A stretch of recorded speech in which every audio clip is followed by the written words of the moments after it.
diş çəkimlərdə, yəni mən ona çox rastlaşıram, direkt gəlirlər, sedasiya verirlər, ancaq uşağın, bebişin ürəyi ətraflı incəlmətmədən, yəni həmən lidokain də verib, navakain də verib, keydirlər, həmən dərhal əbil çəkir, ancaq onlardan da ölümlə sonuçlana biləcək bir fəsadlar var. Atamın çox dəyərli bir sözü var, hadisə bir dəfə olur. Düz.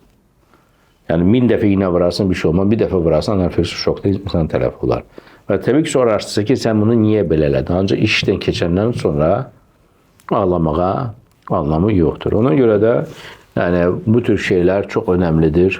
Allah'tan bizim ölkəmizdə, xəstəxanalarda, əməliyyatxanalarda olan bütün proseslərdə anesteziyologlar kardioqrammanı ən azından kardioqrammanı görürlər, dəyərləndirirlər və o xəstəxanada uşaq kardioloq varsa onun fikrini alırlar və yaxşı yoxdursa böyük kardioloq fikrini alırlar və əməliyyata icazə varmı, yoxmu həkim qərar verir birgə. Çünki yəni önəmli bir şeydir ki, göz qarşıdan qaç çıxarılmasın, uşaqların həyatına başqa xəstəlik yüzündən tələfə sonlanmasın.